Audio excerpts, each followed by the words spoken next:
let's go straight into the interesting versions. We catch that left knee. The head is up, chest is up.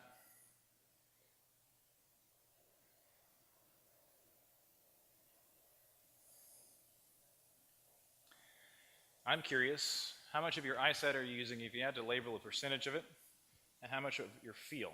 We kick the hips way forward, kind of begin to get a stretch in the front of that right hip. We catch with both hands to not allow, obviously, the arms to help you adjust for balance. But also I've turned the 25 joints, the 24 bones in my spine into a solid thing.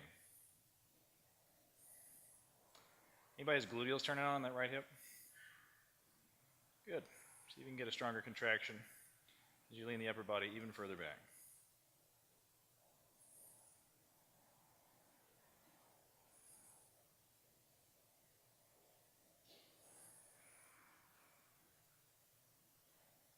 Beautiful.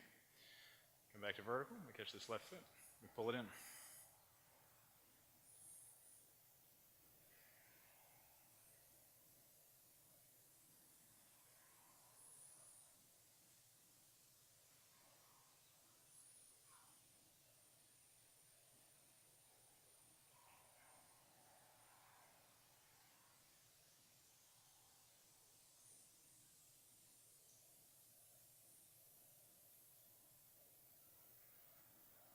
Last breath. See if you can catch that left foot with the right hand. So I'm pulling the right shoulder back. I'm trying to twist to my right, still pulling the heel in. Extra credit, maybe even pulling that left knee back.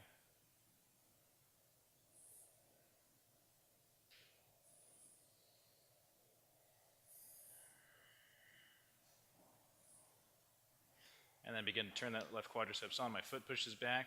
I let the foot push back. I let the leg reach back. What's it like to inhale?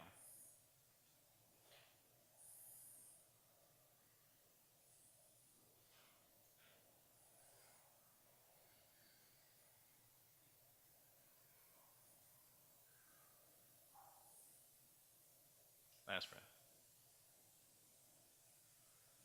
Good. Whew. Cool beans. We get 2 blocks. Hey, blocks are different sizes.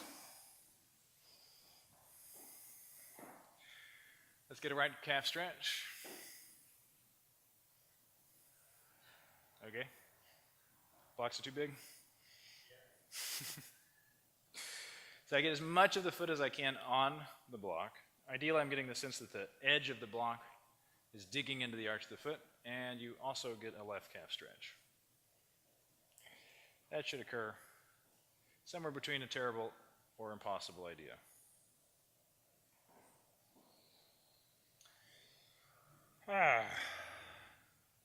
Yeah. You may feel slightly duck-butted. So see if you can get your hips forward. And of course, that is the dorsiflexion of the ankles that allows for the deeper stretch in the calf.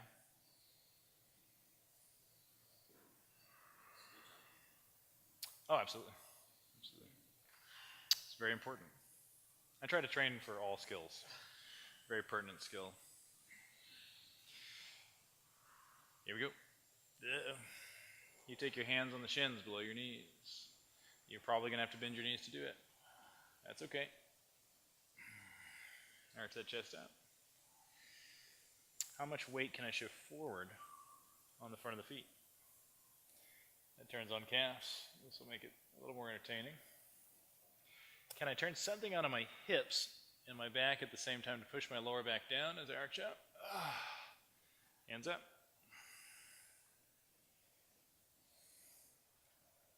Beautiful. Now the nice thing about a class this small, it's been a long time since there's been so few people in this room. I'm going to rearrange you here in a moment. Let's go ahead and come up, shake it up. Feel the difference both in your feet and in the back of the leg. How do your feet articulate on the floor? That should feel pretty fantastic. It should also feel like the leg goes back behind you maybe a little bit more as we walk around. You can go on the back wall if you like, but let's use all this wall space. We're going to use the wall. That's a big improvement, by the way. Be excited. Good, good, good. Speaking of,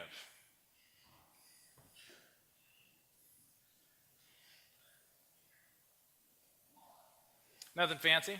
Feet a comfortable distance. Head is up, chest is up. We're going to warm the legs up in the normal way here in a moment, but let's see if we can create some distinction in our body. So I'm going to sink my hips just above the height of the knee, like a couple inches. And I'm going to have my heels about an inch forward of the knee, so maybe like 4 inches lower. I could rest a plate of little sandwiches on my thighs. It wouldn't slide off my thigh, but it wouldn't be horizontal either. Good, good, good, good. Cross left over right.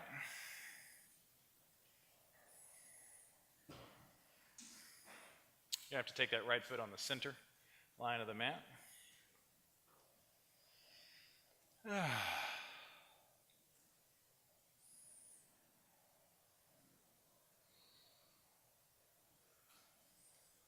There may be some body sensations. There you go. Take that left leg out. You switch.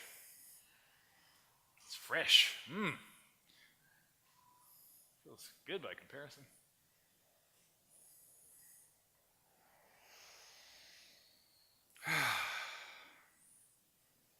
Everybody having a good week so far? Yeah?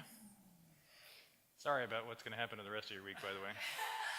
Straighten that right leg.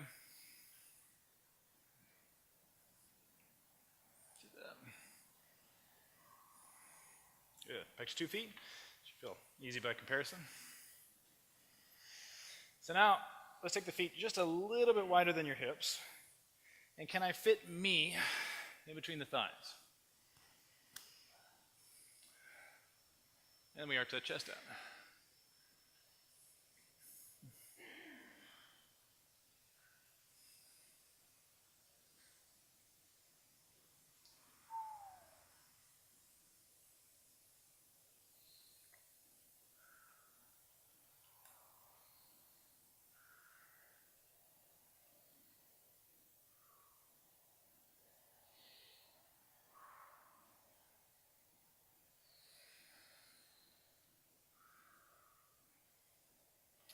Hour and a half class, we'd have to rush to the next pose. Got all kinds of time. Beautiful. So I just take a couple fingers. The challenge now is, can I keep my hips the exact same height?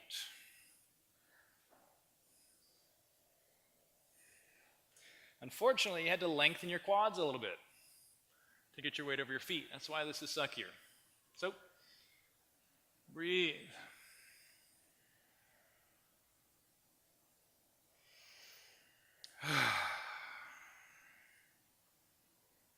Everybody done? You ready? Okay. I like to check in every now and again. Lengthen that front of the body. Lengthen, lengthen. Even if you're up here, it's okay. Wait. Huge inhale. Walk around. You ever get lightheaded standing up? We tick-tock the head left and right.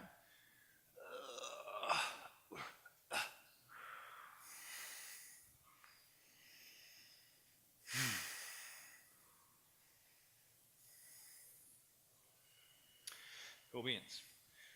Let's turn our blocks. It's time to get to work.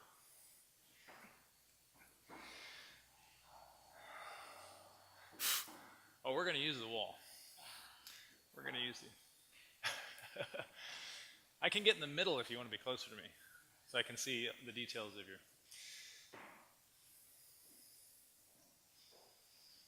Here we go. So I have the blocks as longer arms. I arch up. Let's walk the blocks over to the right. I bend that right knee. How much weight can I get on my right foot? Notice my feet are still parallel. We're slightly turned in. I have no weight on my thigh. I'm not resting my chest on the thigh. So I haven't turned that foot out. It's still in line with the imaginary mat. Arch up on the fingertips. Keep the hands right where they are. Try to shift your weight onto your left foot, of course, just our standard little Robert guy. Left knee presses to the left as the hips press to the left. So my hands are over to the right, hips over to the left. exactly. Good. Left hand stays put, right hand comes behind the back. Can I catch any part of that left thigh? If the answer is yes, can I walk my hand down towards that left knee? Can I actually catch my knee and pull the shoulder back?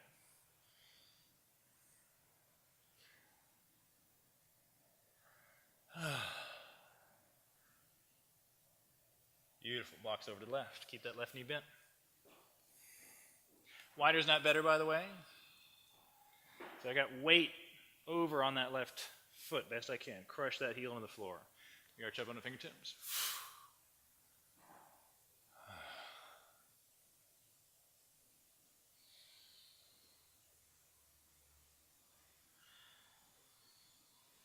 Shift weight over to the right. My hands stay over to the left. So now my hips are moving in opposition of my hand location. Can I press that right knee rightward? Keep crushing that heel into the floor. The weight is back. If this is going well, I keep that right hand on the block. I pull the left shoulder back. Can I catch any part of that left thigh? And if that's going well, can I catch the right knee and pull the shoulder back? Come here, knee. Make sure that right knee is pressing away.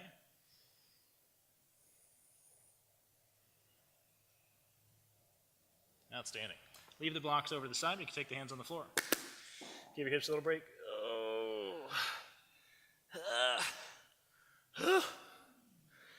Beautiful. We take a little break here. See if you can get your elbows on the floor. If your elbows touch, that's awesome. Take your feet closer together. If your elbows still touch, that's so amazing. Take your feet closer together. If your elbows still touch, take your feet closer together. If your elbows still touch, you get the idea. So you take your feet close enough that you can't quite touch the elbows, then you cross your arms and let the weight of the head hang. The point of this room, not only the class, but the whole reason we're here is so that you're more functional next year. If you walk out of this room with hamstring tears, that defeats the purpose. You've wasted your time and money. So you bend the knees as much as you need. I still bend my knees. I started yoga in 1997. I bend my knees probably 60-70% of the time still. If you're starting this stuff as an 8-year-old, please straighten your legs and stretch as much as you want. Anyone 8 years old in this room? You start as an adult, you take care of your hamstrings. Beautiful. You step that right foot back.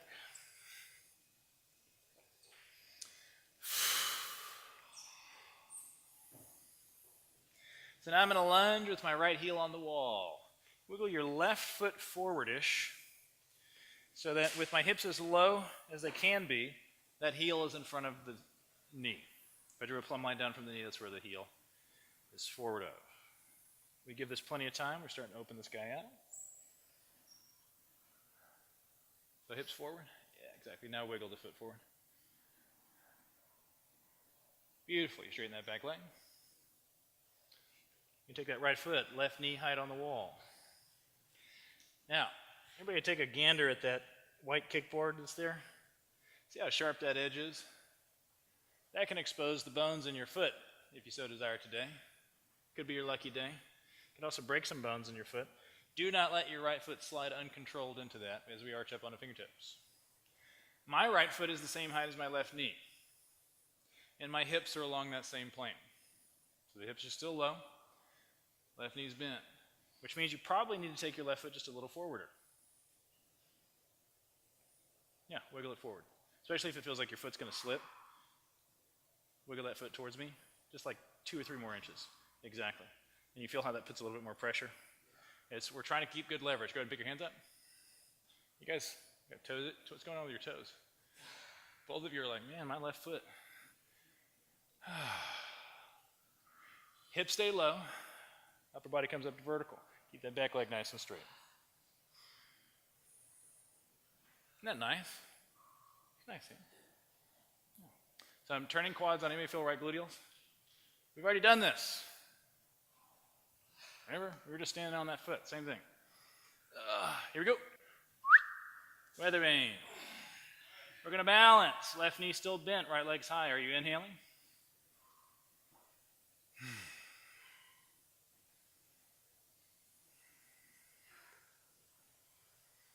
Left knee's bent, hips are low. I'm reaching my right leg as high as I can. If I need my blocks, just put your blocks under the hands. It's not a big deal. But I have 0 ounces of weight on the hands. If you can have those hands up, that's great. We got 30 more seconds.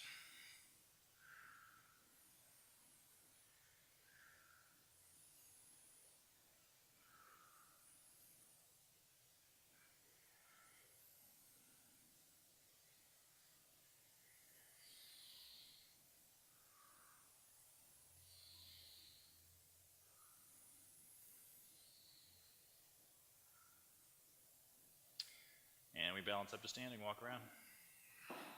With your brand new leg. Whew. Don't pass out. Passing out's overrated. It will give you a spiritual experience.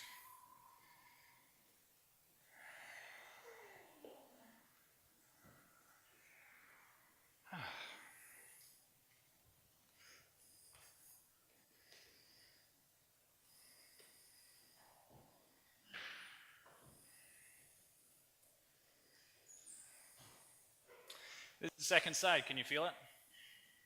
Your hips are like, hey you, screw you. Because you literally ask it to do the exact opposite. The stuff you feel stretching in the front of that left hip, that was all squished up just a second ago. And vice versa on the right hip. So give this a little bit of time. You want to get injured? Push into your second side like it's warm. So I use the hip location with that heel on the wall to determine, okay, how far forward does my foot need to be so that when I take my left foot, right knee height, I still have some angle on that shin. I'm still pushing back. A little bit too high, Christina, there you go. Remind yourself of that kickboard and the health of your left foot as we arch up on fingertips.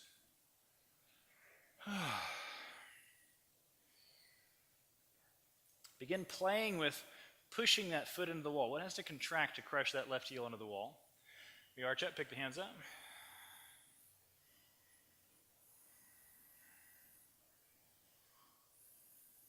Side's stronger, isn't it?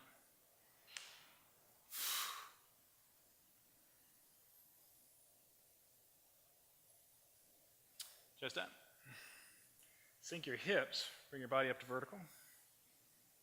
Back leg straight, super straight, extra straight. Mine just looks bent. It's actually straight. Optical illusion. I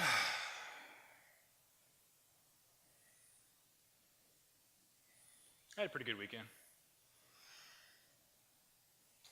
Totally forgot about this class today. Looked at my emails like, I think I need to cancel my evening classes so I can be here. Here we go. We balance. I was looking forward to it though. I'm glad it's today instead of last week.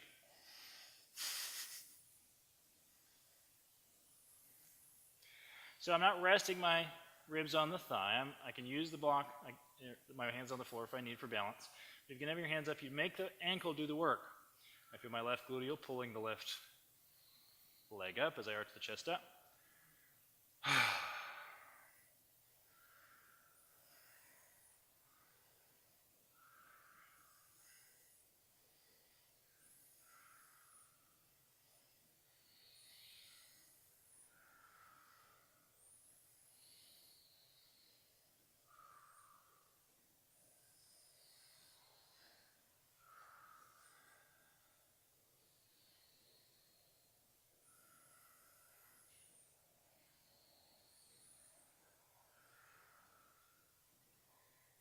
Huge inhale. We balance that. You walk around. Yeah. It's pretty good.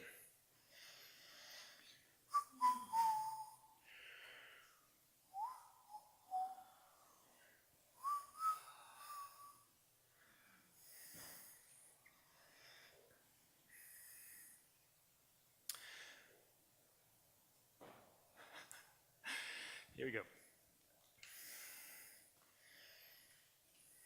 Feet are parallel in hip width. It may look like this for you. That's perfectly fine. You got issues with the knees, you make it work for you. 3, 6, 9. Hip width and parallel if we can. And by if we can, I mean totally do that thing that I just instructed. Even though it's suckier. The main solution for getting your heels down in a squat is I just get my feet out of the way. Hey, it's way easier. My heels are down. I feel better about myself. This position right here, you are watching me load my anterior cruciate ligament and medial meniscus. So everyone who's ever torn their ACL did it just like that. How about we make our feet perfectly parallel? 1. We go all the way up. We smoothly, sweetly come all the way down. That's 1 quad burner. And the game is I want 0 ounces of weight on the hands. It's okay. I'd rather have the hands down. We go 2. So all the way up. All the way down. Repeat. All the way up. All the way down. We're just warming our squat up. It's a full range of motion at the knee. We're keeping the hip in a flexed position. Just 2. Yeah. Brain says, 30. Ah! 3. By now, your nervous system knows the pattern and is concerned. Is this going to be a pyramid like he normally does, or a ramp like we did on Sunday? Just keep going. 4.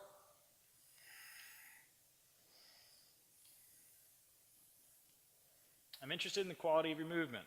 You pay attention to your knees. Do you bounce the bottom? What happens to your feet? Do your heels go out? Do your knees pop in? 5. Do you tend to bear weight? Do you tend to slouch? At the top of your forward bend, if you have a clear line of sight to the wall behind you, you're slouching. That's what slouching feels like, by the way. Handy tip, video yourself. I don't care how advanced you think you are. Get your phone. Video 5 minutes of your favorite yoga poses. 6. You're going to discover 2 very important things.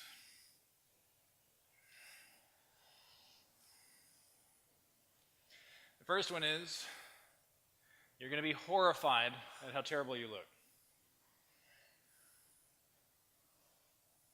So we're keeping gluteals long. That's the whole idea. Super long the whole time. Just 7.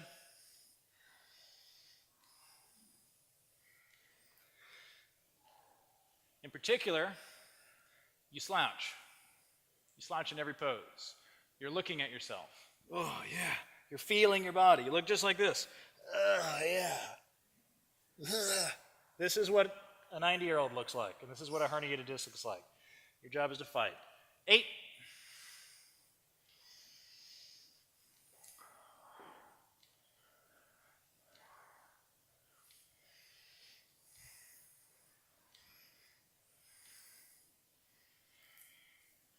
There's the body sensations, aren't there? 9.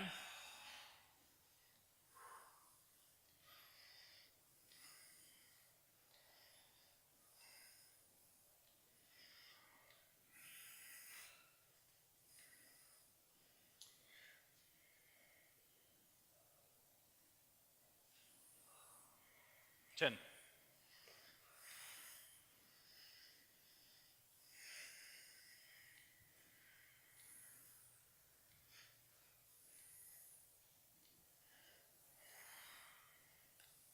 That's what 55 repetitions feels like, by the way.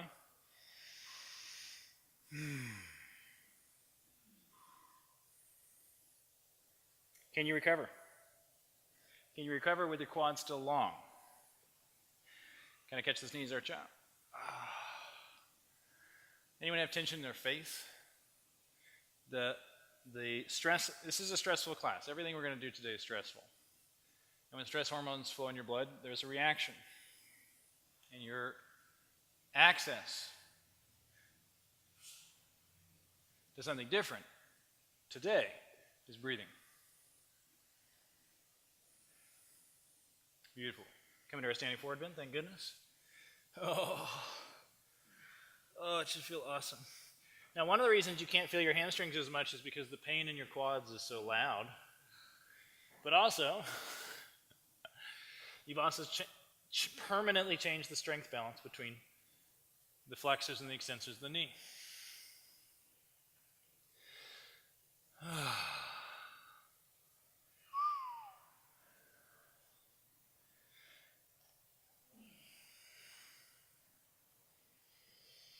Beautiful. 100% away on that left foot. Take the right foot up 1 inch. For those of you that, like me, have hip flexibility issues in the beginning, you just take your blocks, you arch up. My right foot's up 1 inch. For those of you that can straighten that left leg, you straighten it. But I want a natural curve in lower back. I want you fighting for shirt crinkles in your lower back. Right leg goes up. Right leg comes down. That left knee is as bent as you need.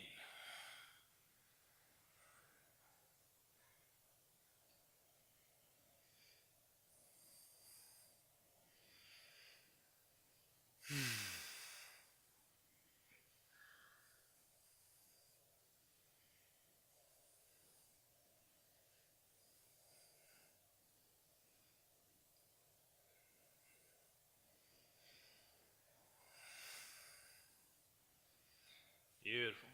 We get our blocks, same foot. Same idea. Now this is a little tricky. Blocks by the foot.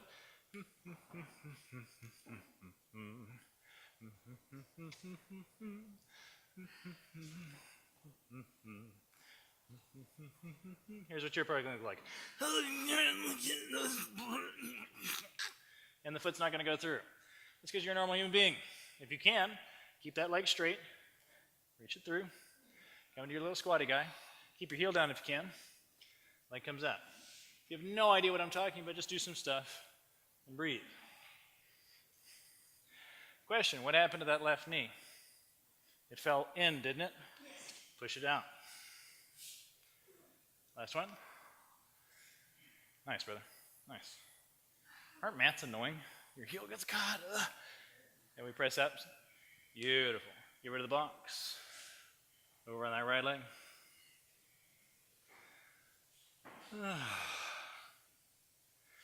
Smooth and easy. Bend that right knee as much as you need. For those of you who can straighten it, that's awesome.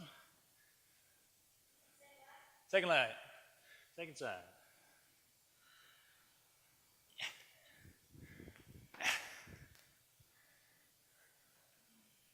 Yeah. There could be a little bit of momentum. I'm okay with momentum. Explore the up, explore the down. For those of you that are curious, can you get your left foot in between your hands on the forward swing?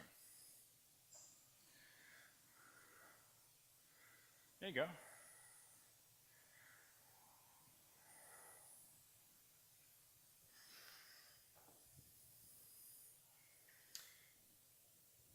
And something like 10 reps into our little squatty guys. Absolutely zero sensation in the knee. Oop, wrong leg.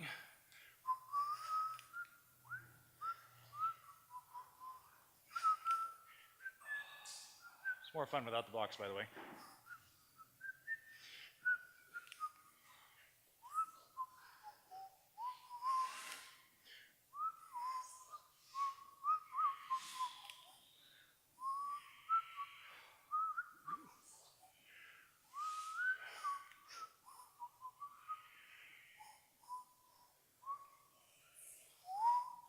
Awesome. Back to the left leg. Standing splits. Arch up on the fingertips. Push your forehead away from the shin. I really don't care how high that right leg is. We just explore it. Looking for sensation in the back of that left leg. No tears. Beautiful. I'm going to bend that right knee, let it fall back behind me, over to my left.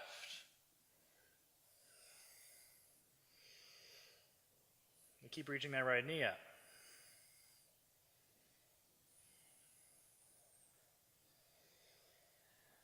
See if you can keep your right foot in its exact location. Walk your hands around to your left. See if you can see your right foot over your left shoulder. Use your blocks if you need. I love blocks.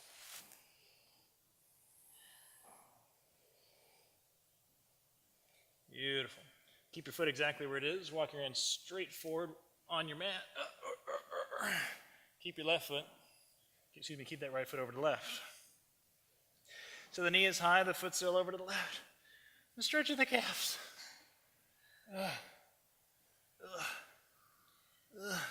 My left arm is straight. Bend your right elbow, reach it to the floor. That's the one you don't want to. Can you keep your right foot in the exact same location over to your left? Right elbow's bent, right elbow's 1 inch off the floor.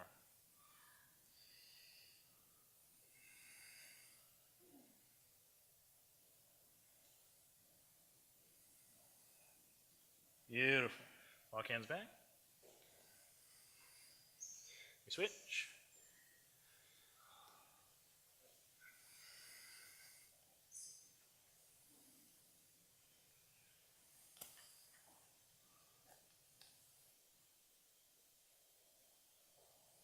You take as many breaks as you need. I love seeing people take care of themselves. It's not a big deal.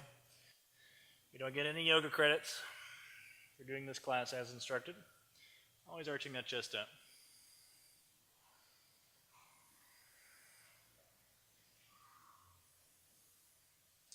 Keep that left knee high. I bend the left knee. That foot falls back. What occurs to me is behind me. It's technically over to my right.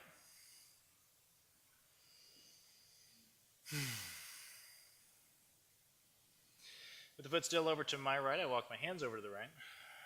Try not to let the foot follow you.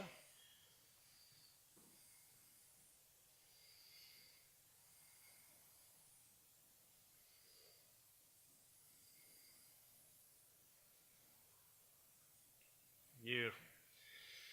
Coming back in line, I walk my hands forward into down dog. Still reaching that left knee up.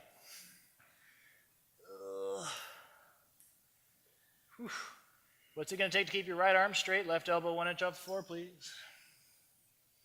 So my left elbow and my left knee are in opposition.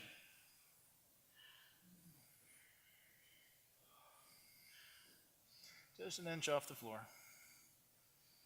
Way more fun.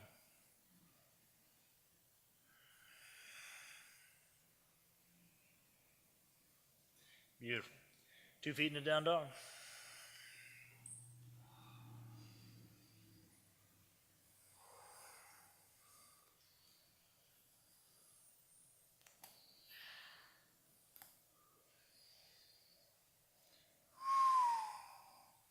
Don't you feel a little different?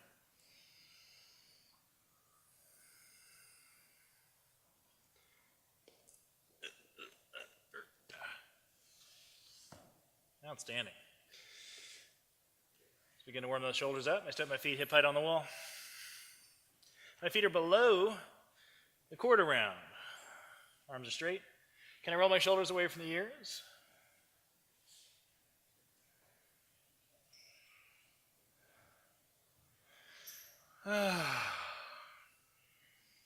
If that's going well, walk your feet halfway to the floor.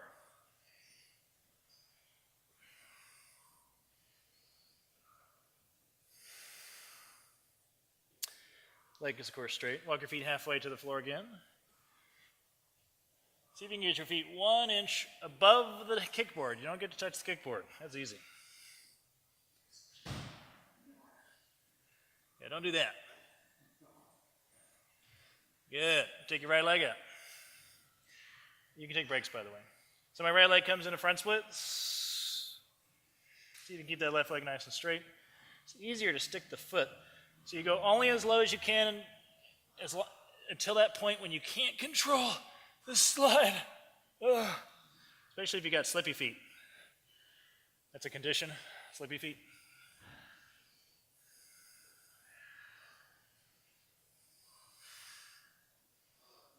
Beautiful, beautiful, beautiful.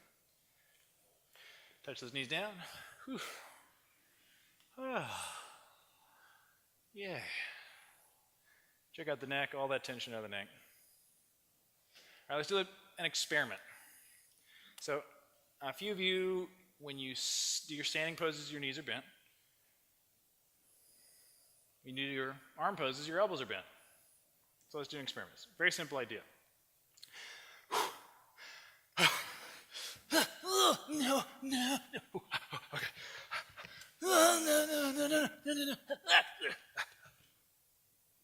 So you bend your elbows. You see how low you can go. And you push back up. Show me. Just try it. Don't let your face interact with the floor. Please. So you step your feet hip height on the wall, below the quarter round. Bend your elbows and try to touch your nose to the floor, please. I'm hearing some good sound effects. Just bend your elbows. Make sure your elbows really bend. Go for the whole nose to the floor thing. That's hips to the floor. That's good. Nose. Nose to the floor. I want to see a nose print. There it is. Good. Question. Did anybody feel more secure? Or did you had the fear, right? You had self-preservation kicked in? Yeah. So why is that? So obviously if I have the bones in my arms, and I have to activate muscles to keep the bones where they are. That's what skeletal muscles do. But if I take my arm in a vertical line and my elbow's straight, the load of my body is loading through the two load-bearing bones of the arm. The moment I bend my elbows, this is clearly a less efficient weight transfer pillar. It's like having a pillar with an elbow in it, like a joint, like a nice flexible hinge right in the middle of the pillar, and it's at an angle. Why would you do that? Now I got to put all these steel beams and weld all that key. It's just dumb. So what's holding the elbow bent? Everybody can feel it, right? So we actually use triceps to lock the elbows, so there has to be some action. What it feels like to me, it's like my elbows are trying to touch. My elbows don't point straight out from one another, but it's like my elbows are squeezing in. When I get tired on the 20th, 50th set of whatever handstand thing I'm doing, that's all I focus on. I can't even pick my arms up, but the game is to keep your elbows close. So now let's do the opposite of that last exercise. I come into my down dog on the wall, nothing fancy. I squeeze the elbows towards one another. But with elbows squeezing in, is it possible to actually get my shoulder blades eyeballs over here, down the back, and away from one another with the elbows straight? No problem. Show me. Feet hip height. Push your hips up. And I want you to experience the and or you're in. Can you lock your elbows? Sure. But when you straighten your arms, what happens to your neck? Shoulders go near the neck, don't they? Totally. You're recruiting upper trapezius to move the humerus in so we can reduce the angle at the shoulder. Now can you shove those shoulder blades towards the hips? It feels like you're trying to touch the top of your head to the floor with your arms straight. Nice breath. This one we get to come up to standing, swing your arms, please. Whew. All that tension out of the shoulders, out of the neck.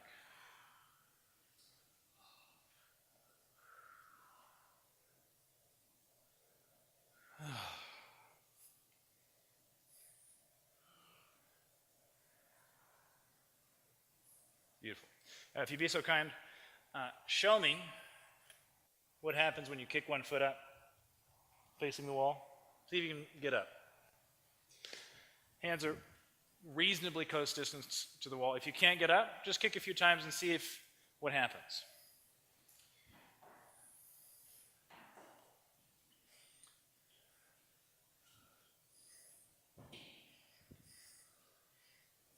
You gonna kick? Yes, hips. Good. Stay for, yes, good. Beautiful. Last breath. Let's come to standing. Who has really good balance? Who has pretty good balance? Pretty good? Yeah, pretty good balance. Okay. So here's the deal. So he has good balance. He's going to stand on one foot.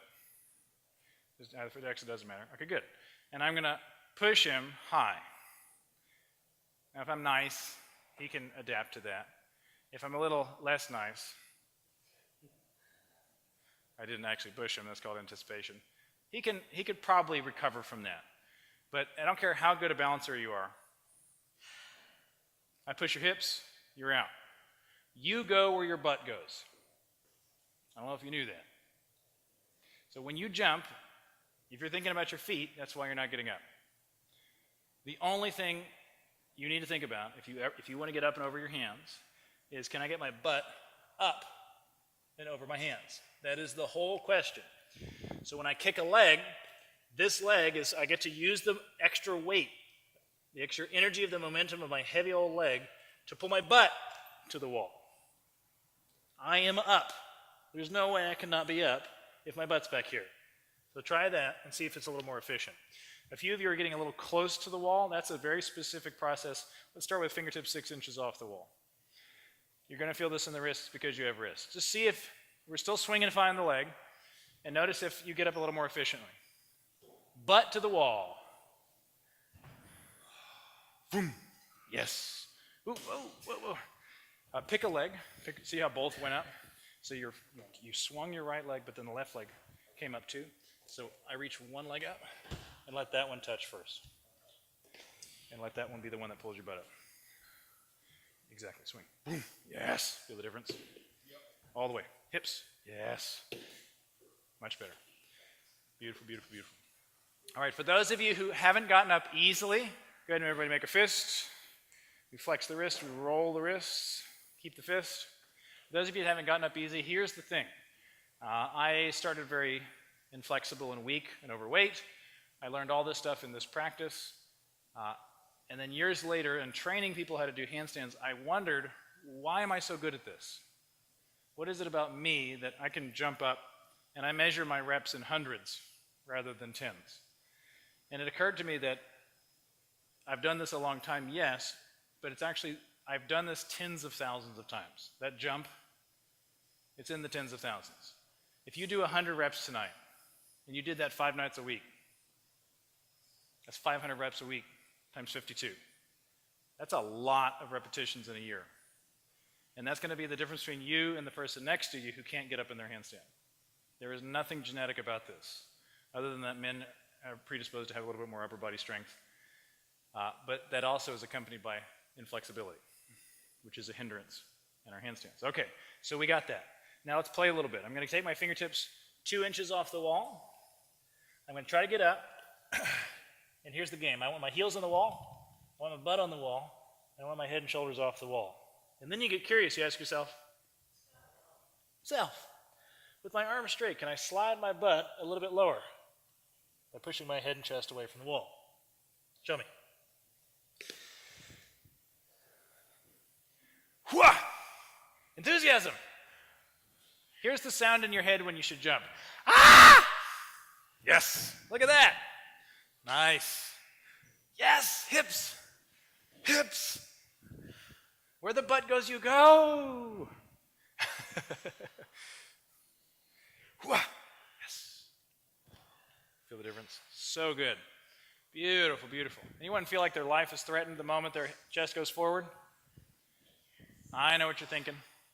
Andrew, this is a little bit too easy. So let's make it interestinger. Ultimately, we're working on pushing into our handstand. When you feel this in the wrist, you make a fist, you roll the wrists, you shake the hands out. We're going to do some hand exercises before you walk out of the room. But we have to challenge the wrists to develop the very particular kind of strength and conditioning we need for hand balancing. So here's the game. I'm going to come a little bit further away now. I started 2 inches, now I'm going to come back to 6 inches. I take a heel on the wall. What do I have to do to push, in this case my right heel onto the wall, and begin to take my left foot forward? And then how low can I get the foot? Can I get it a little lower? How close to the floor can I get the foot? My head's not touching the wall, and I'm crushing that right heel onto the wall. Show me. Butt is not on. Fingertips are 6 inches off the wall. Please look at your fingertips and measure them. Not your butt, the right heel. Don't let your butt touch. No butt, just the heel. Hips, hips, yes. So good. Then you gotta, if you jump too hard, you bounce. Anybody get pulled straight out? Like the moment your leg comes forward? Whee! Make sure you do both feet. Yes, it pulls you right out. Why is that? Well, gravity never changes.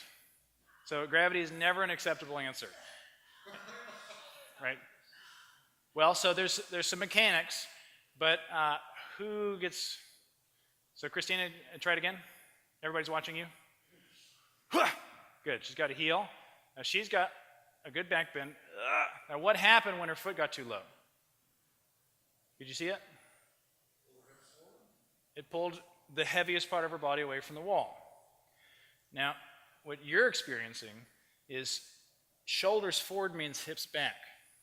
That's the double pendulum. That's the hardest mechanic to get in arm balancing. We're going to work on that on our forearms. Try that one more time, but come a little bit further away. This will give you more flexibility, more range. If your front splits suck, this is going to be bad. Absolutely not. Absolutely not on the wall. This will be the last thing we do before we start working significantly scarier processes. Yeah, nice. And notice that when one foot comes off, it's hard to keep your butt distinct. Good. That's it. Good, good, good. Elbow straight if you can. Beautiful, beautiful. Okay, so what is that? What are we working on? So keep going. He's going to reach his foot to the floor, and I'm going to slowly bring him down. He's working on floating into a handstand. Right? So the deeper I can have my splits, the lower that foot got before I lost my balance means the sooner I can find my balance here. Look familiar? It's the same thing. And I feel the exact same thing in my right tuchus as that leg is pulling up.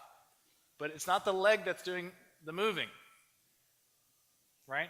It doesn't matter where my legs are to balance. What matters? It's the butt that went overhead. So let's give you longer legs. This could kill you, so please be mindful. Here we go. 3 blocks. Okay, I can do this.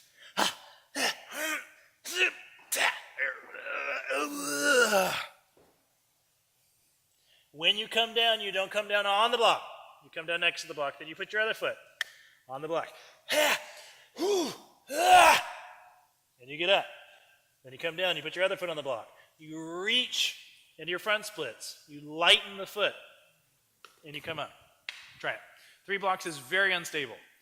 Please be mindful. Notice that the blocks are in between my feet in kind of a comfortable, truncated down doggy something or other. I'm not in a normal down dog. It's truncated. 1 foot on the block. It's probably a little too far away. Yeah, I'd either move my hands closer or the blocks closer. 1 foot up. Don't die. It's terrifying, isn't it? Try not to jump if you can. Be stuck in that yuckiness. Oh, come on, Ruth. You're so close. Don't let the head touch. Don't let the head touch. Yeah, it's probably a little too close. I'd scoot you back. Yeah. There's kind of a sweet spot. And of course, the sweet spot is defined by how flexible your hips are. Does anybody feel closer to their handstand? Or are they stuck in the misery? Okay, so let's eyeballs on Cindy. No one's looking at you. Everybody look at Cindy. Okay, so she's going to go. Now, what Cindy has is nice oversplits. So she's got nice splits that'll open up. You see how far apart her feet are. I'm going to take 1 finger. She's up. So that was about 6 pounds, maybe 4. So what she needs, so come down out of that again. Come down. She's going to do that same foot. She needs to get 6 more butt pounds this way. So instead of pushing her foot, I'm going to pull her hips just a little bit. Yeah, she's tired because she stopped. She hasn't taken an inhale in about 10 minutes. But you can see that, right? It's, what am I trying to get over? What is my butt trying to get over? So everybody, no, absolutely not. That is the perfect, I love that you said that. It's the footprint created by whatever you're standing on. So what you're standing on right now, look down at your feet. Your footprint of this position of standing on 2 feet isn't like where your footprints would be if you were standing in the sand. The footprint is like the footprint of this building. It's the rectangular space created by your feet. This is why standing on 2 feet is so much easier than standing on 1 foot. Look how much smaller I made my footprint when I picked 1 foot up. Now it's the size of my left foot. So it's the exact same thing on my hands. What I'm trying to do is get this guy over the footprint created by my hands. And it goes. That's the whole game. So the image in your mind, you imagine somebody's caught you by your tailbone, is pulling your tailbone up and over. And this is where we get to use our front splits, use the gluteals of that heavy leg. Try it one more time with that image in mind, and then we'll move on.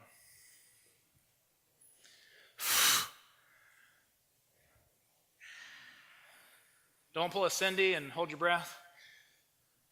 Pull a breathing Cindy, where she takes inhales. Better, worse, same, different? Yay! We got one success. Everyone else is a failure. So what's the secret? Tiger breathing. Ah, you mean... Actually focusing, pushing hard so that I can push over so that I can... If I Got it. breathe in a pattern, then it's more likely. I love it. I love it. And totally be able to do the splits. Okay, good. We get rid of that guy. All right. So the position I developed my contortionistic shoulder flexibility in is working with forearms on the floor. So this stuff goes in your neck. Feel the neck? Your neck is a little tighter than when you walked in the room because when you're at your edge, you're going to recruit upper trapezius. Hi, guys. I'll be your yoga teacher for the advanced 2-hour class today. Trust everything I say. Like, this is you all day. So getting lats to contract and getting lats and serratus to help me articulate the arm through this position, this is how we actually get a stable shoulder through flexion. All right, so here we go. So now I'm going to touch my fingertips to the kickboard, elbows slightly narrower than shoulders, single leg kicks. Can I get my hips to go back, maybe even touching the wall? We're doing the exact same protocol now with the elbows down. So show me what you can do. Fingertips touch the kickboard. Can I get my rear end on the wall? You're actually technically farther away. Elbows slightly narrower than shoulders. Go ahead and keep thinking about it.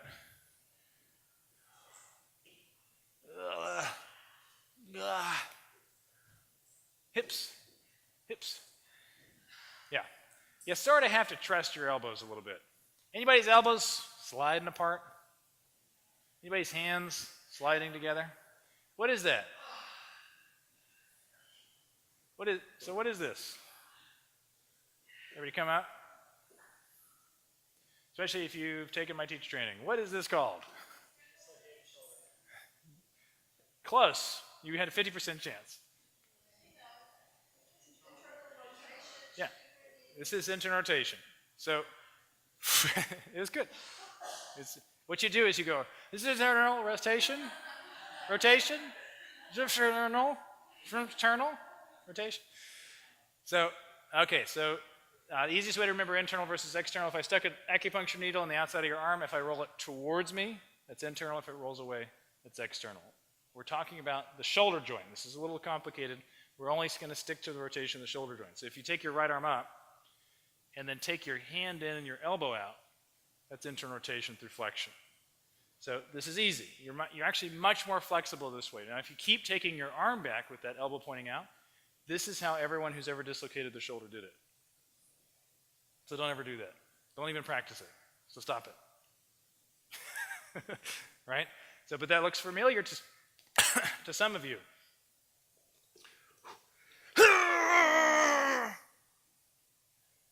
Yeah? That's internal rotation. How about this one?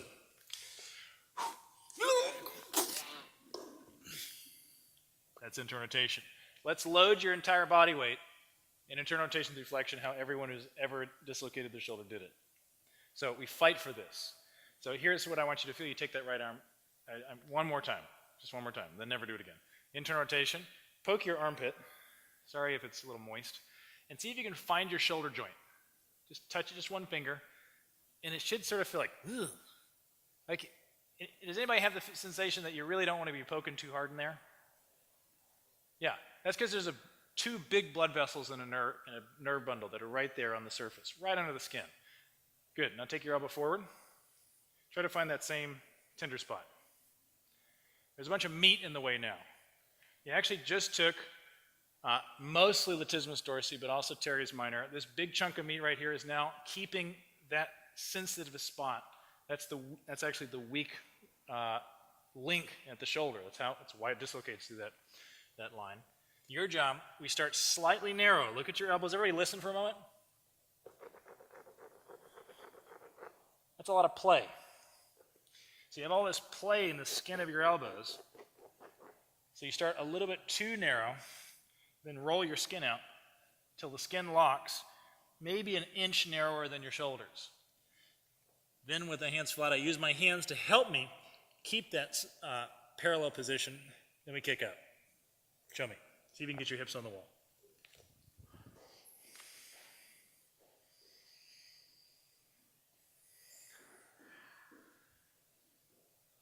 You go where your butt goes. Nice.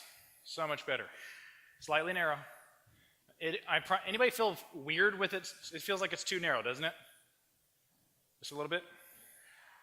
Hips to the wall if you can. Beautiful. Now try your front splits. You have one heel on the wall, reach your other heel towards the floor.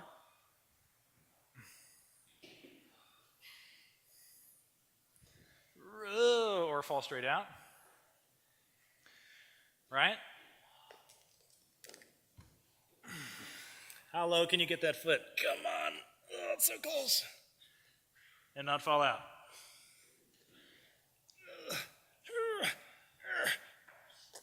Try it. Show me. Make sure you have enough juice to do both legs. I promise this will get worse.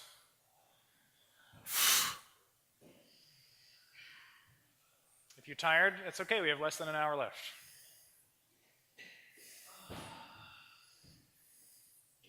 Hips, hips. Isn't that amazing how much harder that is? All right, so what does that tell? Okay, so what does that tell you?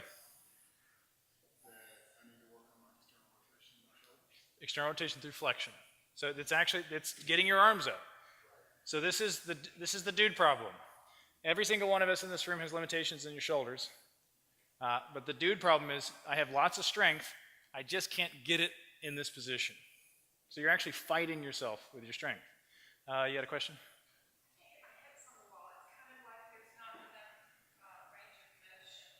Yeah. It is not kind of. It is. Yeah. So you feel how stuck. Everybody can feel the stuckness in the shoulders, yes? Okay, good. So if I can't get, so the closer I am to the wall, the easier it would be to get my butt on the wall, right? Obviously. So if I came out here, whoa.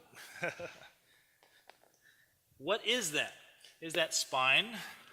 Is that hips? It's 100% shoulders. It's 100% shoulders. This requires almost no spinal flexibility. So how do I know my shoulders are more flexible than yours? What's an easy way to test it? Well, but your brain says, no, that's got to be spine. It's got to be spine. Okay, so come to standing real quick.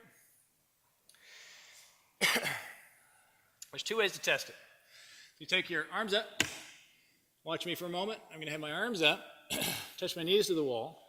I'm going to try to slide my chest on the wall to the knees. That's one. Maybe a few more. Try it. Toes on the wall, knees on the wall. How low can you slide your chest to the knees? My chest is on the wall. Make sure your chest is on the wall. Your chest is that front part.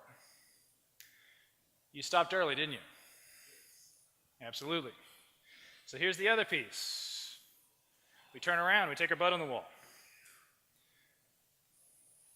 Good. Take your hands flat like a backbend. Notice my feet are forward. My feet are forward, leveraging my butt into the wall. So just a little bit further forward. I take my hands flat. Squeeze your elbows in. Can you get your chest, so with the butt back, can you get your chest off the wall? That's the same limit, isn't it? Butt back? Yeah, You're fighting yourself. Ah! How do you do that? What in the world is that? That's shoulders. Thoracic final extension also helps, but when your shoulders are stuck, all this stuff is stuck. So when you start doing your arm balancing, if my shoulders are tight and I have enough flexibility in my spine, here's what it looks like. What's this called? I'm in a banana. You see I'm bananaed? Look what I did with my shoulders. What did I do with my shoulders? Nothing. I didn't do anything with my shoulders. My chest is still facing the floor. I didn't flex my shoulders at all. They're in this position. I just used the flexibility in my back to get my legs overhead, to get my center of gravity far enough forward. So the difference between this, banana, and this, which doesn't have a name yet, that's all shoulders. We haven't named it yet. Huh? I'll take it. Okay, show me the Dugas. One more time. For those of you who can't touch your butt to the wall, let's make your arms shorter. Take your hands flat. For those that can touch the butt to the wall, you take your fingertips 1 inch off the wall.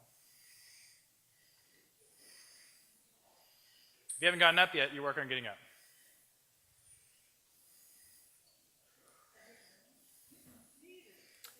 It keeps your hands from coming together. It's nice.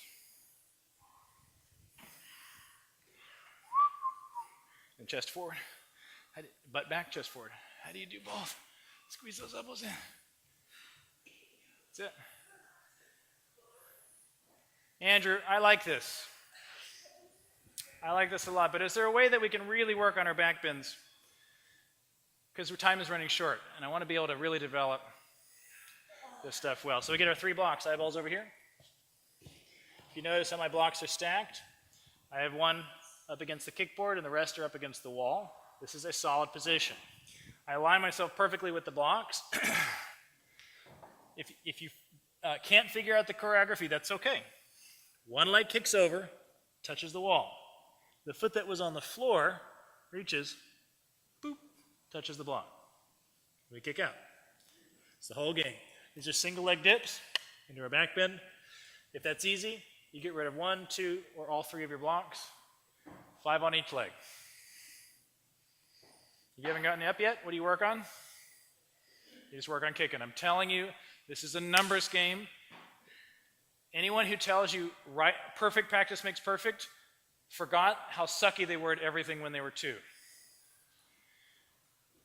It's a quantity game, not a quality game. How do you get good at playing poker? You play poker, then you analyze it. Then you read the books. See, you're way too close. You want to come way out, super far out. Yeah, I know it's hard to say. Yeah. So think about it. If I want my foot to be here, how deep is my back? I'm going to fix this real quick. All right, get it? Good. That's it. Use your back. Ooh, you went past it. That's good. Yeah, it's right there. Perfect.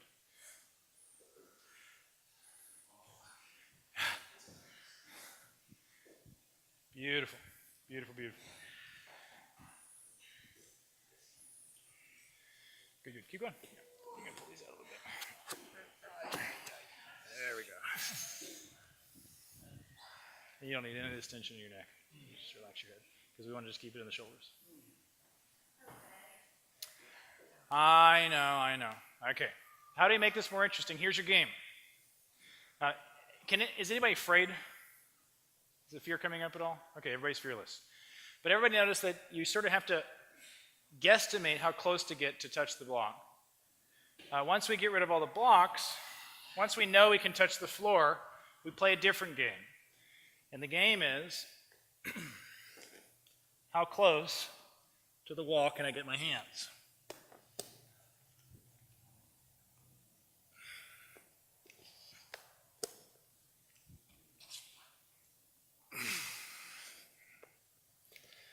Got it? Oh, God. Oh, that's a terrible idea. What did I do? Oh, God. Yeah, don't do that one. So, the like just anything is like, ew, you Dugas again. So, can you get 2 inches closer? And if yes, great, get 2 inches closer. If yes, great, get 2 inches closer. And you come to that point when you start sliding your toenails down the wall. If you're going to lose some toenail polish, make sure you do it equally on both toes. Both feet. That's it. Nice, brother. I like to cycle in and out. I kick out, and I come back in. We kick out, we come back in. That's it. Yay! Beautiful. This does get better, by the way. That's why I exist, as living proof that this stuff totally gets better. All right, last one. This is particularly for those of you still working on the blocks. Show me both feet on the blocks. Both feet on the blocks, or both feet on the floor.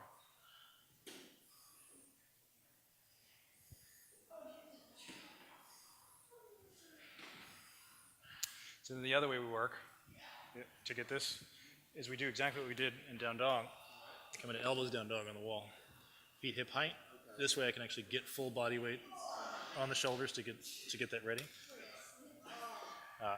It's the exact same thing. Both work. I use both to develop. Yeah. We come to standing, please swing your arms.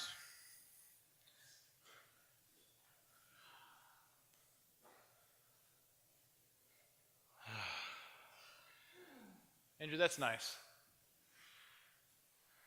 But how does it apply to me and my back bend? So let's get straight into the back. Let's only leverage the back. Simple idea. The problem with this pose is that you have a face.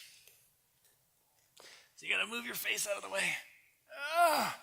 So I come into up dog with my fingertips touching the kickboard. Eyeballs over here. I'm going to slide me as close as I can to the wall until my chest touches.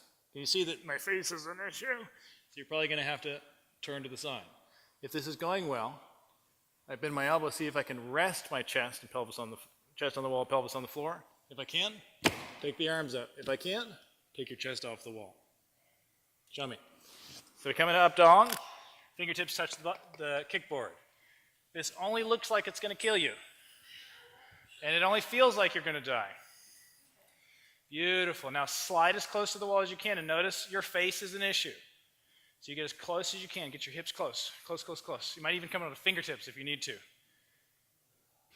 Yeah, exactly. There's some logistics to deal with. Good. And if you can, relax the thighs, the pelvis on the floor, the chest into the wall. If that isn't going to happen, don't worry about it. But if you can, take your arms up.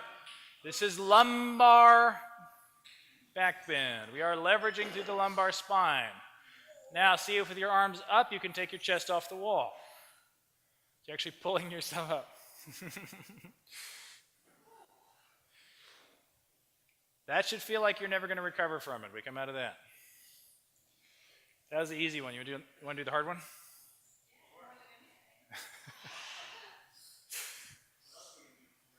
Exactly. Okay. This is like once a month kind of practice. You don't have to do this every day. So,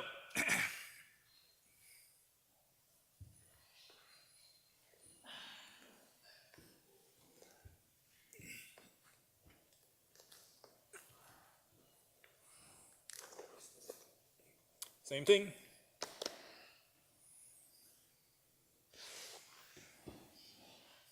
Easier than it looks. Do not break your neck. All the weight's on my chest. Let your knees and thighs, you just got to scooch. Hips, you got to be down. Yeah, I'm not on my arms. Not on my arms, chest on the floor. There you go. Chest is on the floor, you turn your head. Don't crunch the back of your neck. And you may be done very early. That's it. Now take your arms out, straight out. Forward, on the floor. There you go. Good. Now what you do, before you come into that pose, you tie a strap to your feet. You bend your feet and the strap will be right in front of your face. You catch it. Yeah, how do you get out? That's another reason I don't use mats, because you get stuck. You can't get out. Isn't that nice? It does feel kind of good. Absolutely.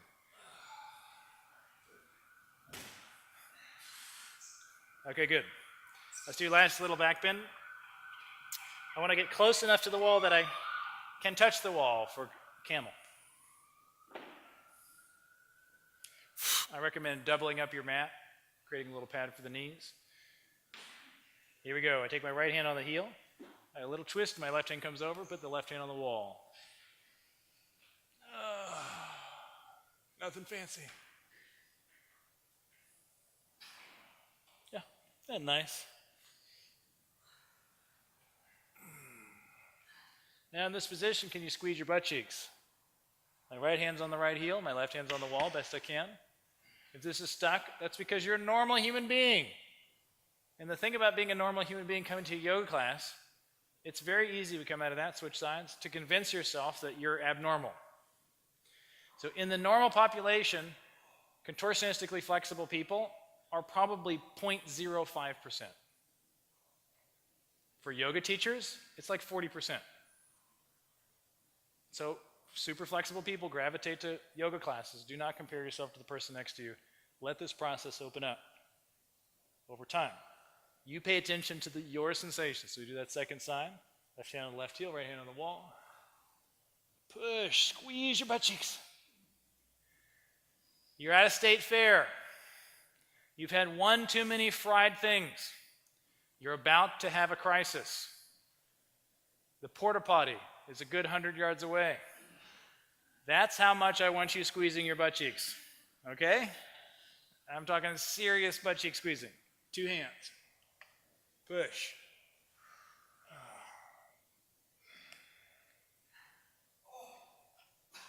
Yeah, so it sounds just like that. It should feel like he sounds. Breathe. Push. Squeeze your butt cheeks and push those hips away. I would never tell that except to advanced class. Beginner classes, I would talk you through an entirely different process. We almost never work this. Almost certainly never work this. Okay, good. Good. You guys got it. Yeah. You know you got a good one if you can't really come out. See if you can sit in between the feet. Now this is an issue. We're going to actually need to move far enough away from the wall that we can lie all the way back. There you go. Maybe even take your elbows down. Right. The game is, can I keep my knees down? Can I keep my hips down? And I have zero pain in the knees. This is a critical movement if you want to work in a Robert studio. He demands a lot of things that necessitate, that predicate your ability for full flexion. Keep those knees down. So if you turn your gluteals on, it'll push your knees down a little bit. Squeeze your butt cheeks. There it is. And this is it. You might not be able to lie flat. If you can lie flat, that's awesome. Do it. Knees stay down. Just because your neighbor's lying flat doesn't mean you lie flat. You keep on your elbows. Now remember, we were on the wall. You take your hands flat like a back bend. You're going to push your chest and hips up and off the floor. Try to slide onto the top of the head. How high can you get your hips? Maybe walk your hands a little bit closer. Push up a little higher. How high can you get your chest? How close to your feet can you get your hands? Yeah. Good. Find an easy way to come out of that.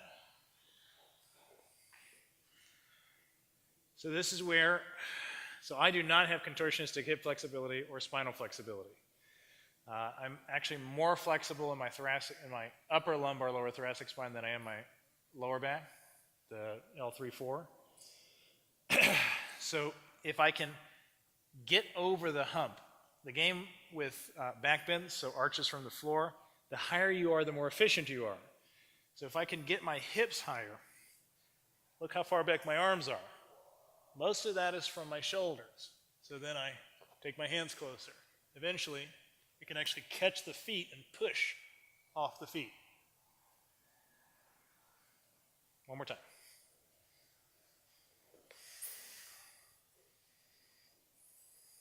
I don't care how high you get, but use your quads. Push those hips up. Nice, Bruce. Beautiful. I think you'll be surprised how quickly this opens up. Yeah, come on, quads. Good. See if you can lift up out of it.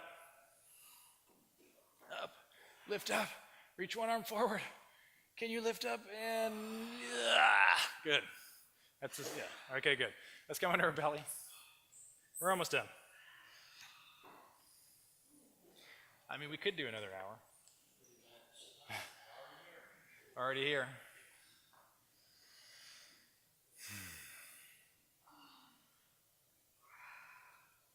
And can you let all that go in your back? Particularly if you've been raised on a diet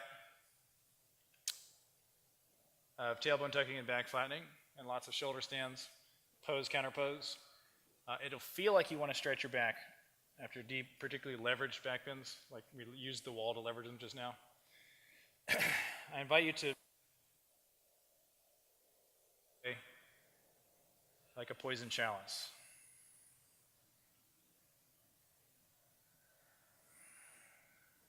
Beautiful. So let's keep playing with the shoulders. Here we go. I take my left hand under the heart.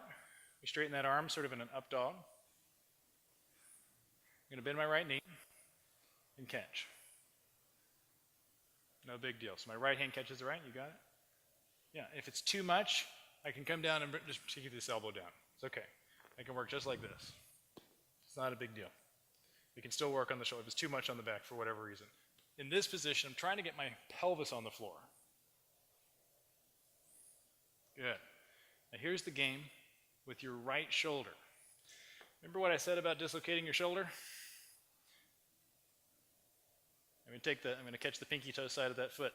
There's a palms up, catch. Just like that. Now death grip that pinky toe. My elbow goes out and up. Other way. Here's what I see, Zach. Palm up. So flip the hand. And then catch on the outside. So bring the hand from the front. Like you're all the way on that top of the foot. Come on the pinky toe. Oh, you flip the hand again.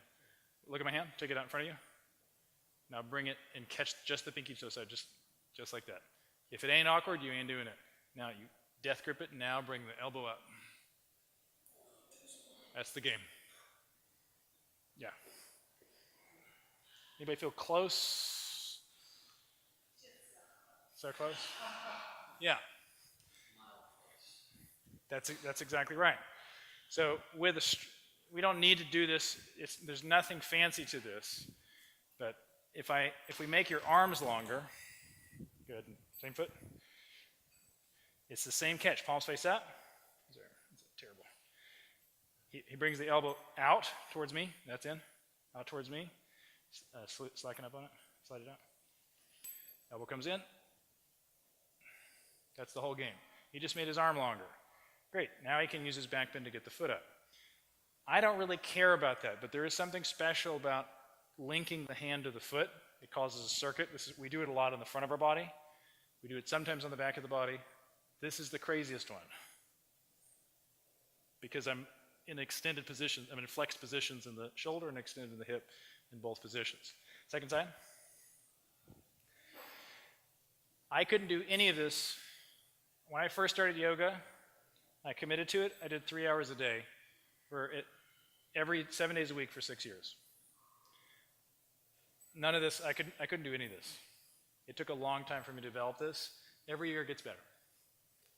That's how stuck I was in the beginning. So, if you can, we start here. You catch. That's plenty. If you want, you catch that pinky toe. Let it be stuck. I squeeze the elbow in and up. Yeah, isn't that weird? It's like, how do you even, huh? Oh, you got the right face.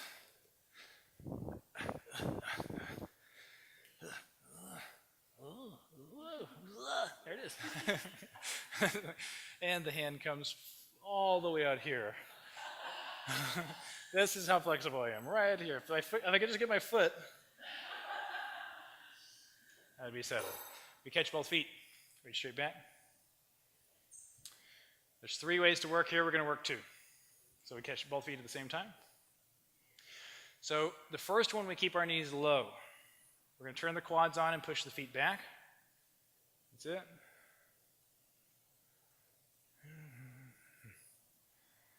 and using the push of the legs. I'm using both quads. How high can I get my chest with my knees nice and low? It's good, man.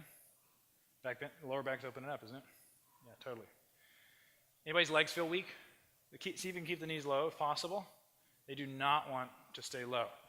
Here's the image. You want to imagine a friendly neighborhood yoga instructor is pulling you by the ankles and lifting you up. And it should feel like if I did this to you, we'd break you in half. But it actually feels pretty good, doesn't it? Yeah, it's nice. But now you use your quads to do that same thing. It feels like you're going to die. All right, that's number one. Number two, that's with knees low, chest up. I'm going to keep that same relationship between my hands and my feet. So this is pulling me up. Now I roll onto my chest, let your knees come up, push your feet up. How high can you get the knees? Show me. Yes. Try to roll, get the chest as low as you can. How high can you get your feet? It's okay if the knees go wide in the beginning. We're just trying to open this line up. You're using quads to lift you up into like a teardrop back bend. 3 breaths.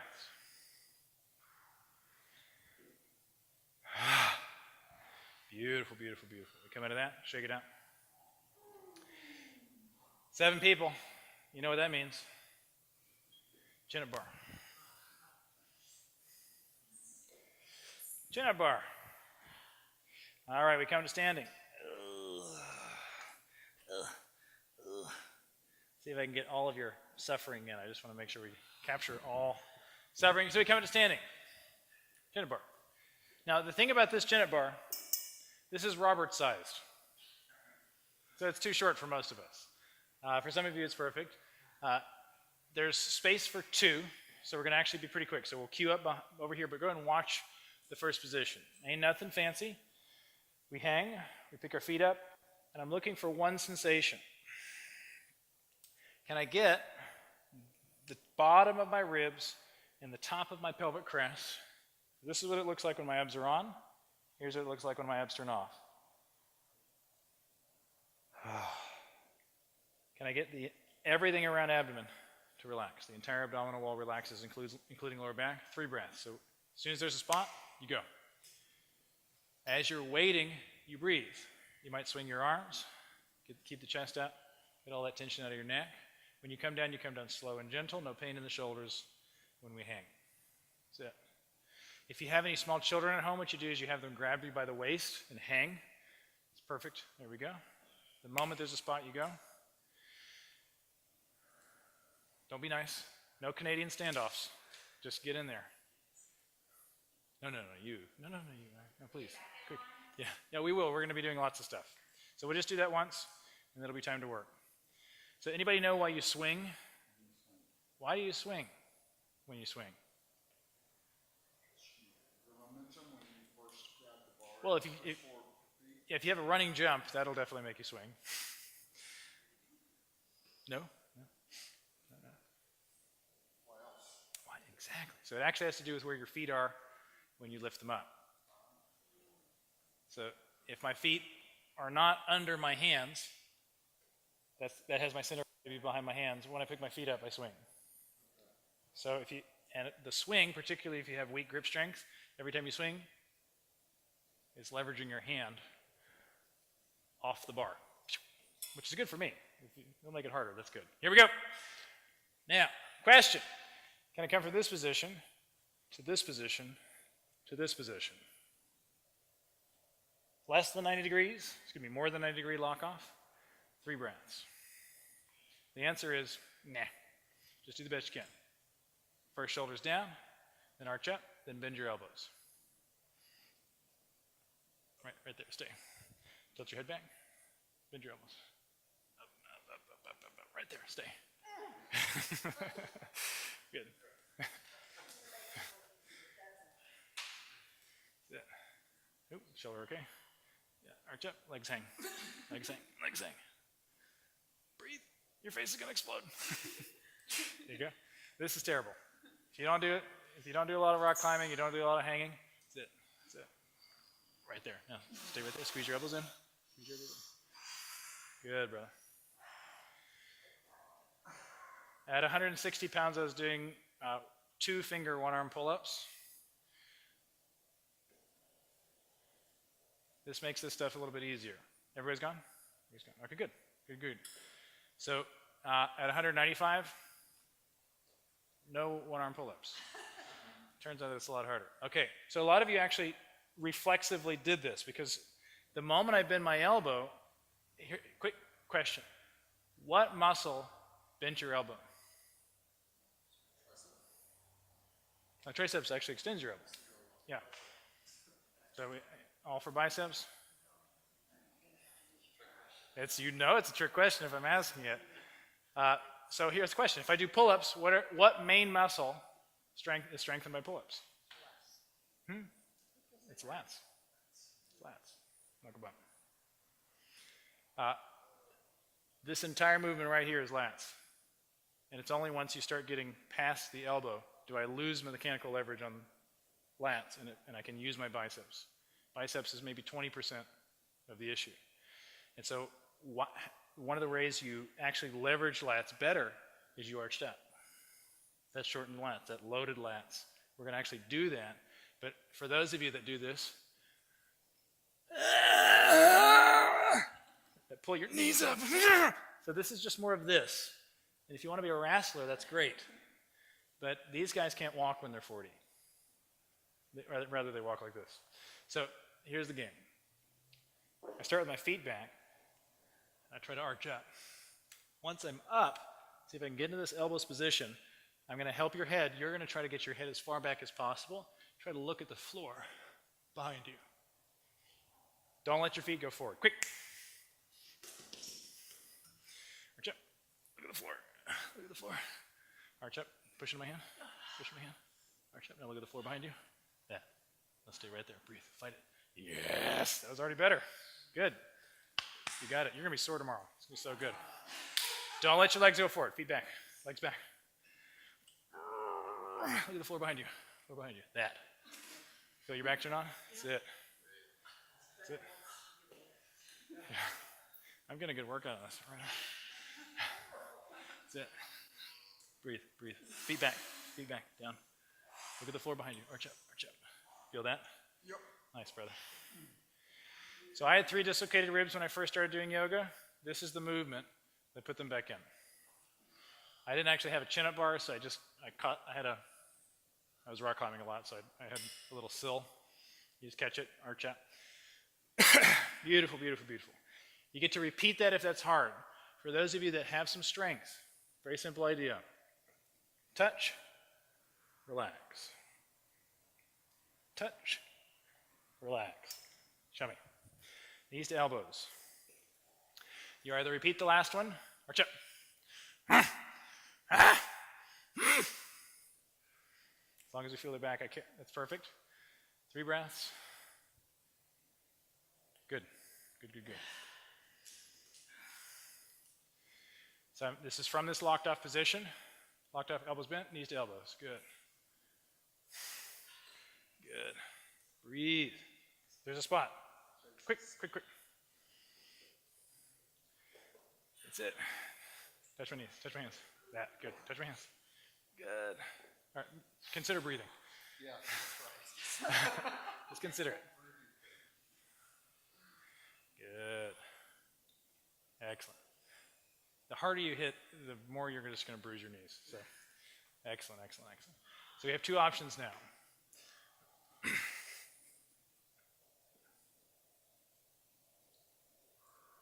Or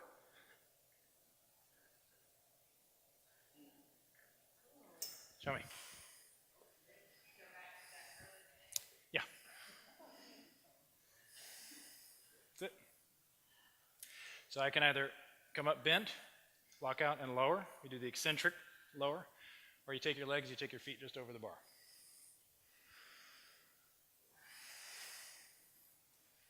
Breathe.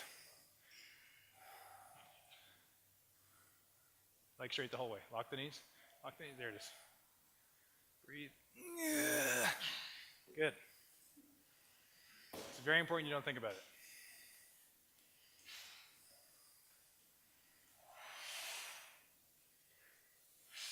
like straight.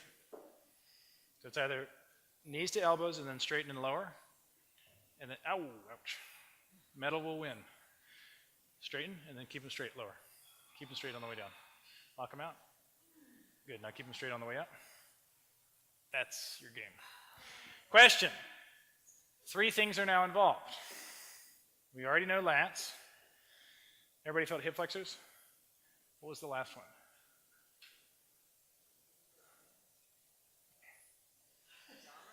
Yeah, your abs. Yeah, so now we have 3 things. What gets my hips to go forward is abs. If I just turn on lats, my extensors will turn on reflexively. Okay, good. We can actually do the through for those of you that want the next little thing. The game is you get through your arms and you touch your heels to the floor.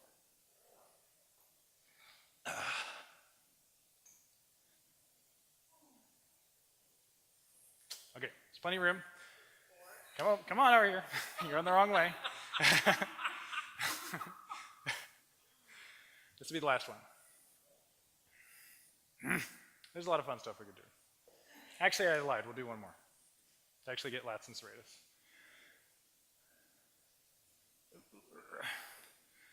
Don't go so low you can't come back. Reach that. Good. Breathe. Heels to the floor. Both heels. Heels. Not the toes. Toes are easy. Good. Yeah, that's called self-preservation. I love it. If you want to spot, make sure. Good. You know you can fall on your head and die? I'm not gonna. Okay, good. Make sure I trust you.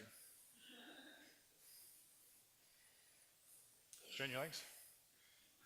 You can do it. It's not that bad. Good. Heels down.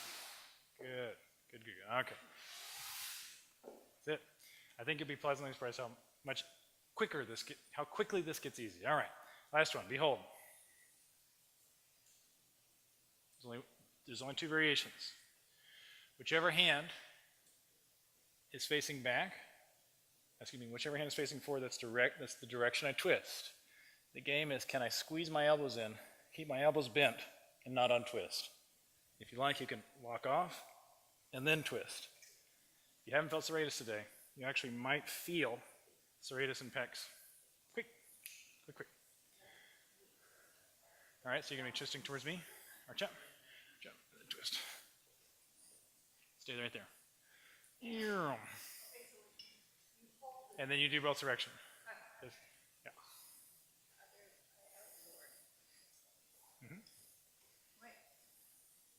That's it. Breathe.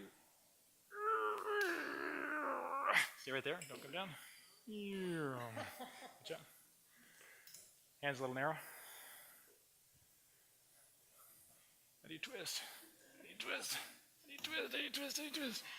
Now breathe. Nice, Cindy.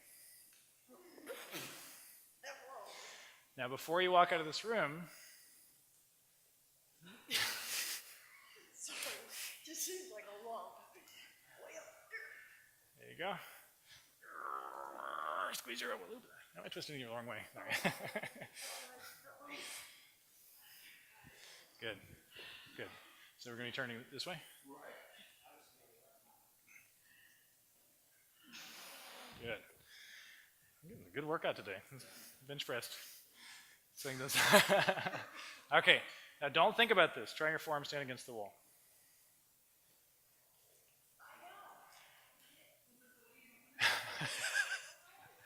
You will be twisting the other way. The other way. Oh, this way. Yeah, the easy way. Try your forearm stand against the wall or balance. If you can balance in the middle of the floor, check it out. And can you feel the difference in your shoulders? Whoa! How's that feel? It feels different, doesn't it? How's that feel, man? Isn't that amazing? So here's the question. Anybody's shoulders feel a little more open? Yeah, try it. Try it one more time. So remember, we swing the leg hard, kick the leg out. The hips to the wall we're trying to get. Yes, it's already better. One more. Hips to the wall, hips to the wall, hips to the wall. Nice. That's it. That's it. That's it, brother. You can feel it's better. Okay. What just happened?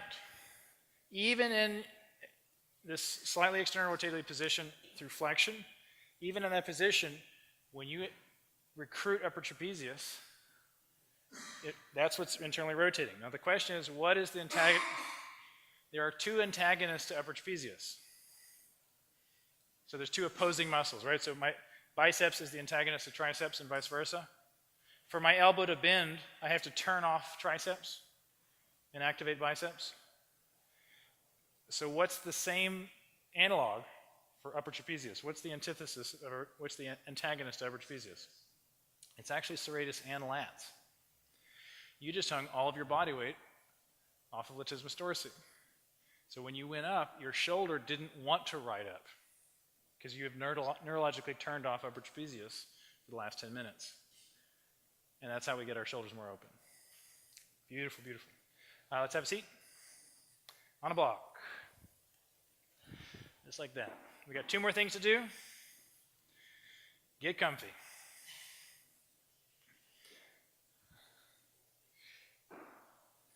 Now, there's some big ways I disagree with lots of yoga teachers. That is completely irrelevant because nothing I teach is any comfortable cross-legged position. If you like seiza, you can fold the feet in. It's up to you. Anybody notice blocks are not adult size? It doesn't quite fit. So you can get 2 blocks if you want. With fingertips, you can catch the knees, you arch the chest up. The real question I'm interested in is your head. The lightest head in this room weighs 12 pounds. Heaviest one's closer to 16, 17 pounds. That's a bowling ball. And if I handed you a bowling ball, it'd be obvious that the further away I held the bowling ball, the less fun it would be to hold the bowling ball all day. That's your head. You have your head forward all day. This is why your back hurts. So then that demands the question, where is the spot that I balance it? Now, Robert solves the problem for very particular reasons. He says, get your chin up. And this is one of the many disagreements I have with him. So instead, imagine that somebody stuck their fingers in your ears. They were standing behind you and pulled your head straight up. Your chin neither goes up nor down. The whole structure goes straight up. I'm still looking straight forward. Now, if you imagine a bobblehead, you touch a bobblehead, and the bobblehead is free. It's balanced. There's a little spindle right under the center of gravity of the head, and can you sort of feel that if I can relax the neck enough, where I have zero excess tension around the bones of the neck, I can feel this big old noggin balanced perfectly over the spine. We're not going to be here long, but over the next maybe 10 or 15 breaths, these are slow, deep inhales.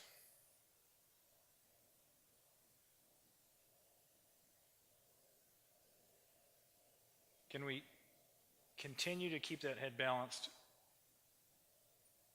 and explore the question, can I be taller? With my butt stuck to the floor, can I find a way to get my head just a little bit further away from the hips?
Check out the neck. Lean the head left and right.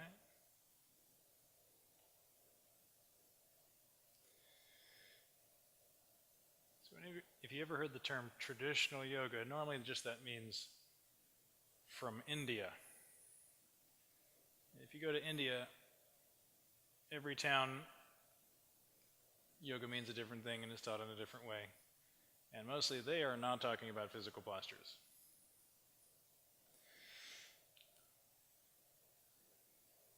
So my position is there is no right way to do this stuff. But in a more traditional class, we might lie on the floor, we might run our attention through the body. When I lived in a nature preserve in Tennessee or in the beautiful old-growth forests of Oregon, we could spend long periods in that sort of quiet.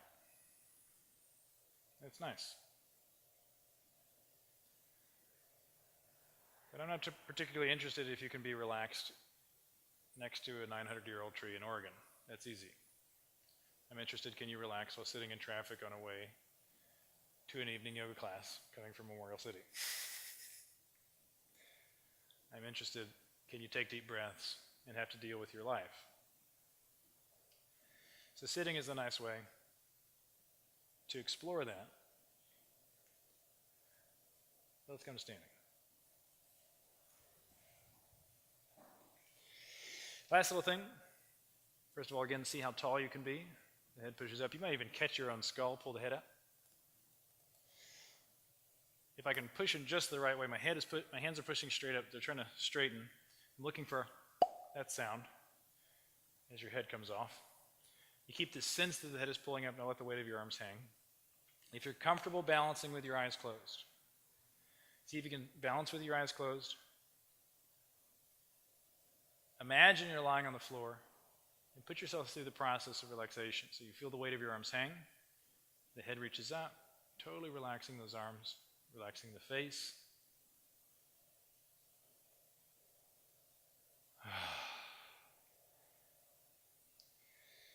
One of the things we distinguished in my stress workshop 2 Saturdays ago that I'll share with you here, when I say stress is not what you think it is, stress is not a psychological condition, it's not a mystical, immeasurable thing. Stress is a physiological response to a primal part of your brain convinced you're going to die. I can take your blood right now and tell you exactly how stressed you are. It's a measurable physiological thing. It can be triggered by your psychology. But the mechanism's the same in the body. And it has a feel. When you're stressed, it has a very particular flavor in the body. And once we distinguish it, we can use the power of these slow, voluminous, and smooth inhales to switch off what's called your sympathetic nervous system. That's your stress response. I can switch mine off in about an inhale now. For men, it takes about an hour for there to be no stress hormones in your blood. For women, it's about 20 minutes. But we need to flip the switch. So one of the things that yoga is so good for is not just connecting to your breath, but we put ourselves in these sort of vulnerable positions. If you knew you were about to be attacked by a very good wrestler, you probably wouldn't stand just like this. This is actually a pretty vulnerable position. So 2 more deep inhales. We feel the ribs expand, the belly. How completely relaxed can you be, including your hands, your jaw?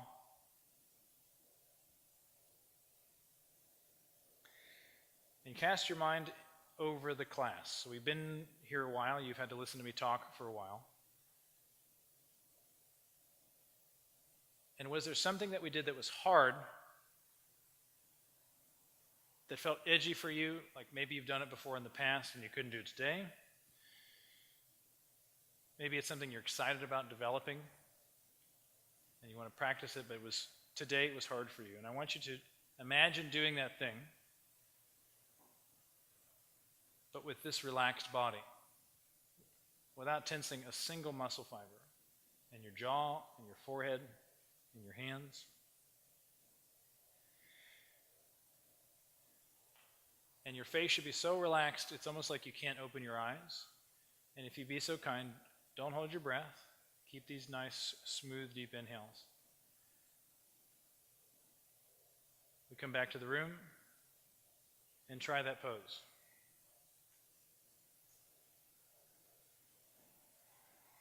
Don't switch gears. We breathe.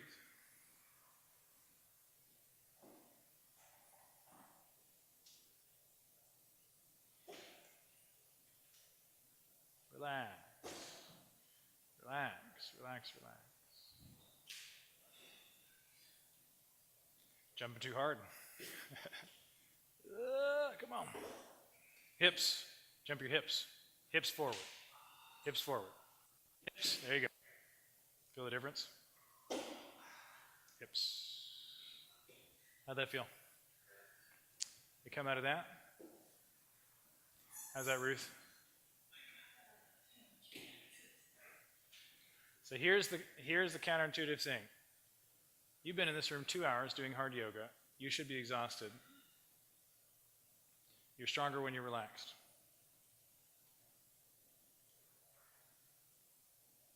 You get better at relaxation. You're stronger. You're less injurable. You're more sensitive. And so now the game is when you come to these hard, long classes, you show up at 11 o'clock on a Sunday, can you actually stay that relaxed for an hour and a half? It's my job to distract you and stress you out. So there's no refund on time. I can't give you this time back. You paid a lot of money to be here, and you paid with your time, and that you chose to spend it here with me and entrust me with it is such a great honor. That's our class. Self-high fives. Other people high fives? Happy Tuesday to you. I'll be here. I'll be doing this one again in January. And we'll only use one arm the whole time. Just one arm handstands.